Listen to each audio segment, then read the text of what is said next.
O UFC Note caminha para ser o maior fracasso do UFC em 2024. Uma grande decepção. Além do conflito com a luta do Canelo Álvares, que vai acontecer no mesmo dia e na mesma cidade, parece que o Sean O'Malley, que é o grande protagonista desse evento, não tem tanto poder comercial assim como o UFC queria que tivesse. Isso até me fez lembrar do primeiro evento do UFC em Nova York, lá em 2016, onde confiaram na popularidade do Conor McGregor e o evento foi um dos maiores sucessos da história do UFC. Seguindo essa linha de raciocínio, eu quero mergulhar nessa constante comparação entre Conor McGregor e Sean O'Malley. E vou explicar por que, pelo menos na minha opinião, o atual campeão dos galos na verdade não é uma grande estrela, como o UFC sempre tenta nos convencer. Vou explicar isso logo depois da vinheta.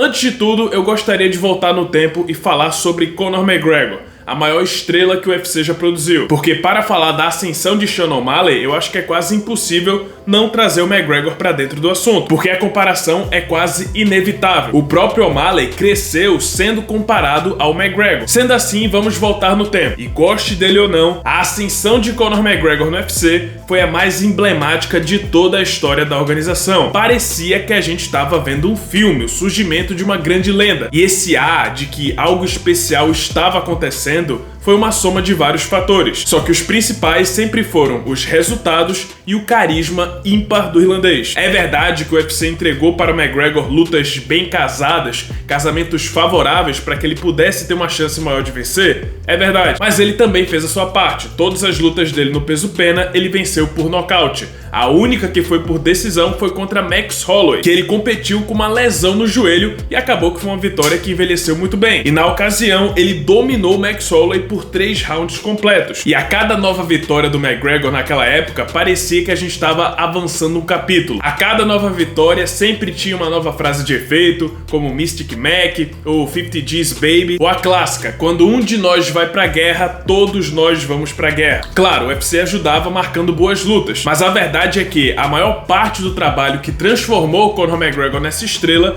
foi o próprio carisma do irlandês. Esse estilo único, essas frases de efeito, o jeito dele ia atraindo cada vez mais fãs, por si só. Ele parecia uma lâmpada atraindo as mariposas. E cada vez mais ele ia atraindo novos seguidores, ia avançando nos rankings, chegou a bater inclusive Dustin Poirier nessa caminhada, até que finalmente ele chegou no chefão final, José Aldo. E quando a luta foi marcada, o mundo do MMA parou, era o assunto mais comentado daquela época, Aldo versus McGregor. E eu acho ainda que Conor teve uma grande sorte de ter encontrado no final do seu caminho, do final da sua jornada no peso pena, um campeão longevo que não era batido há 11 anos. Isso trazia aquela intriga, dividia a opinião dos dois lados. Por um lado você tinha os fãs do McGregor que queriam ver ele sendo campeão, mas nessa mesma base tinha aqueles caras que ficavam incertos, né? Afinal, o McGregor estava enfrentando o maior peso pena da história. Por outro lado, os fãs do Aldo, além de querer ver muito o McGregor apanhando, também mostravam uma certa preocupação.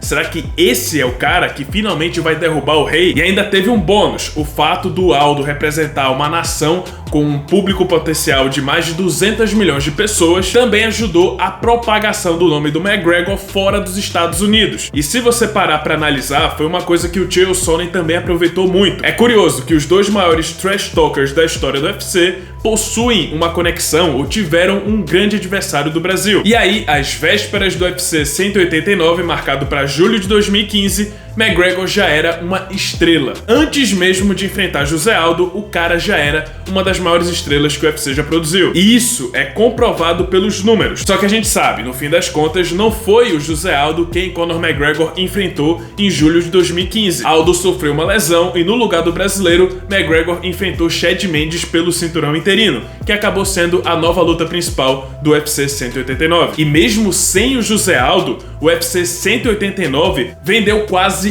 1 milhão de pacotes pay-per-view, números que batem com Brock Lesnar, que até então era a maior estrela do que o UFC já havia produzido. E não tem como dizer que esse público foi por causa do Aldo, porque o Aldo já não estava mais na disputa. Esse público foi atraído pelo Conor McGregor. E foi interessante essa luta com o Mendes, porque até então, como eu falei, McGregor tinha enfrentado lutas bem casadas. essa foi a primeira vez que ele passou por um sério desafio, e que ainda por cima tinha sido o maior desafio da carreira do próprio Aldo. E sim, McGregor passou sufoco, foi dominado no primeiro round, mas definiu a luta, se levantou no segundo round e nocauteou Chad Mendes, conquistando o cinturão interino. Até aquela época, ele foi o único homem, além do Aldo, que vestiu um cinturão na categoria dos penas. E com isso, o interesse da luta contra o Aldo aumentou muito mais, porque mostrou que o Conor não é só papo, não é só mais um falastrão, ele realmente entrega dentro do octógono. A luta aconteceu, o nocaute mais rápido em uma disputa do cinturão também foi entregue, e a partir daí nasceu a maior estrela da história do UFC. A partir daquele dia, todas as lutas de Conor McGregor passavam da marca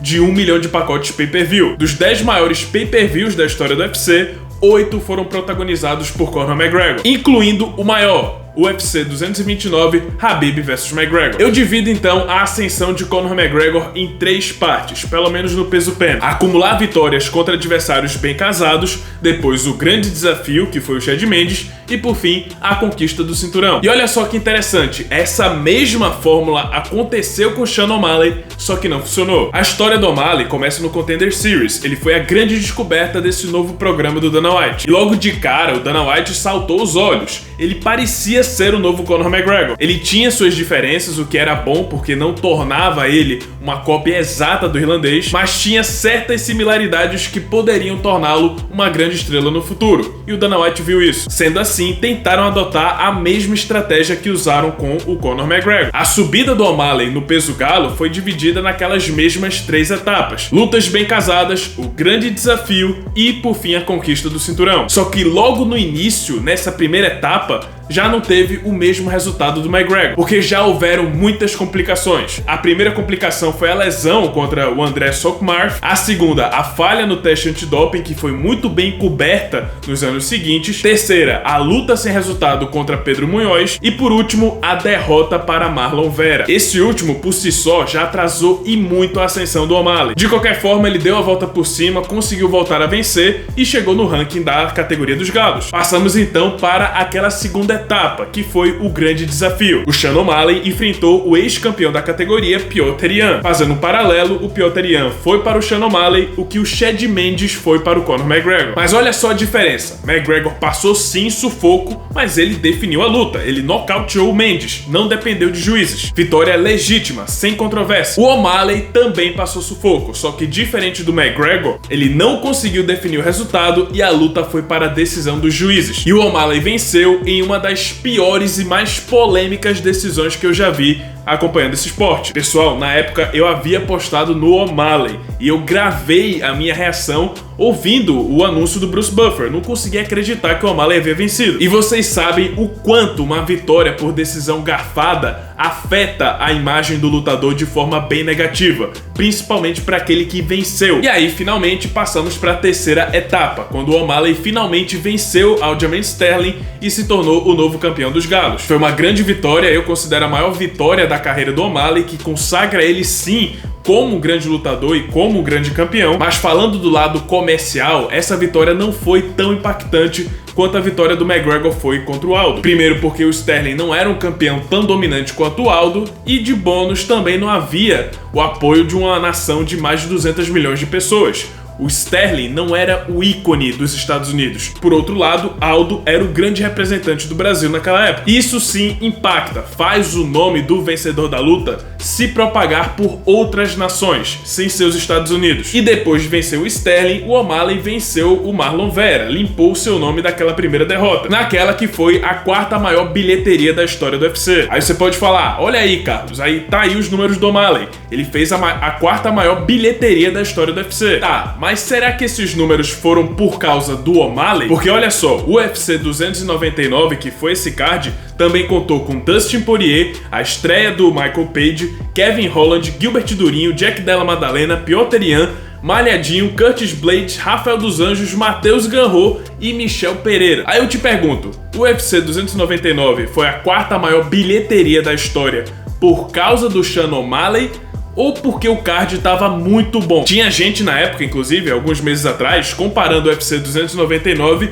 ao UFC 300. Então o card estava muito bom. E até parecia uma tentativa do UFC de promover o próprio O'Malley. Porque como o O'Malley foi a luta principal, quando checarem os números, as vendas do UFC 299, quem vai levar o crédito é o O'Malley, já que ele é o nome que está estampado na luta principal. O engraçado é que esse foi o único grande feito comercial do O'Malley. E o mérito não foi totalmente dele. Parem pra pensar, a gente vê tanto esforço do UFC em promover o O'Malley, fazer você acreditar que ele é uma grande estrela, só que até agora nenhum dos números das vendas de pay-per-view do O'Malley foram divulgados. Quando isso acontece, é porque o UFC não se orgulha muito dos números, não quer mostrar que o resultado foi mediano. Só que, para o UFC 292, que foi quando o O'Malley venceu o Sterling, os números, as vendas de pay-per-view foram vazadas. E o resultado foi bem abaixo do esperado. A luta vendeu cerca de 350 mil pacotes pay-per-view. Ficou no mesmo patamar da luta entre Charles do Bronx e Michael Chandler. Detalhe que na época o Charles não chegava nem perto da estrela que é hoje. E também essa luta não teve a mesma promoção que o O'Malley teve na luta contra o Sterling. E a nível de comparação, comparando com a primeira disputa de cinturão do Conor McGregor, enquanto o UFC 292 vendeu 350 mil pacotes pay-per-view, o UFC 189, McGregor vs Mendes, vendeu 825 mil. E isso foi há quase 10 anos atrás. E diferente do O'Malley, todos os eventos do Conor McGregor tiveram suas vendas de pay-per-view divulgadas pelo UFC. Por quê? Porque é motivo de orgulho. Isso por si só mostra, Sean O'Malley não é o novo Conor McGregor. Apesar de ser carismático de certa forma, o O'Malley, grande parte da popularidade do O'Malley foi por causa da promoção do UFC, que sempre tenta jogar na sua cara que o O'Malley é um cara popular, que é uma grande estrela. A diferença é que Conor não precisava do UFC pra ser carismático. Ele era carismático por si só, ele atraía público sozinho. E existem diversos fatores que diferenciam os dois. O O'Malley é aquele cara mais desleixado, meio zoado, não é muito afiado nas provocações. Vocês lembram de algum momento marcante do O'Malley em alguma coletiva de imprensa? Do outro lado, o McGregor tinha presença, se vestia de forma elegante, postura confiante, marrenta, não levava desaforo pra casa. As pessoas paravam o que estava fazendo pra ver a coletiva de imprensa dele, porque sabiam que ia ser um show à parte da luta, e os resultados por si só também eram mais impressionantes. As rivalidades eram mais marcantes. McGregor e Mendes, McGregor e Aldo, McGregor e Dias. E vocês acham que O'Malley e Sterling foi tão marcante quanto uma dessas que eu citei? Existem diferenças claras entre os dois e apesar da fórmula ter sido bem parecida, Sean O'Malley não chegou no mesmo nível de estrelato que o Conor McGregor. Mas eu percebo que, na verdade, o O'Malley faz muito sucesso com um público que o UFC sempre tentou conquistar. Os jovens. Ele faz lives, joga videogame ao vivo, é todo colorido. Ele segue a tendência jovem que faz sucesso nos Estados Unidos. Parando pra analisar, o próprio O'Malley parece um personagem do Fortnite. E eu acho que o UFC deve continuar trabalhando nesse público, porque tá dando muito certo. O problema é que esse público adolescente não tem cartão de crédito pra poder pagar $5 mil e assistir o UFC Noite lá na Esfera. Mas é isso, pessoal. Essa é a minha opinião. Esse foi o vídeo. Espero que tenham gostado. Se você gostou, deixa seu like, se inscreve no canal, já ativando o sininho das notificações para não perder o próximo conteúdo. E é isso. Muito obrigado por terem assistido e até a próxima.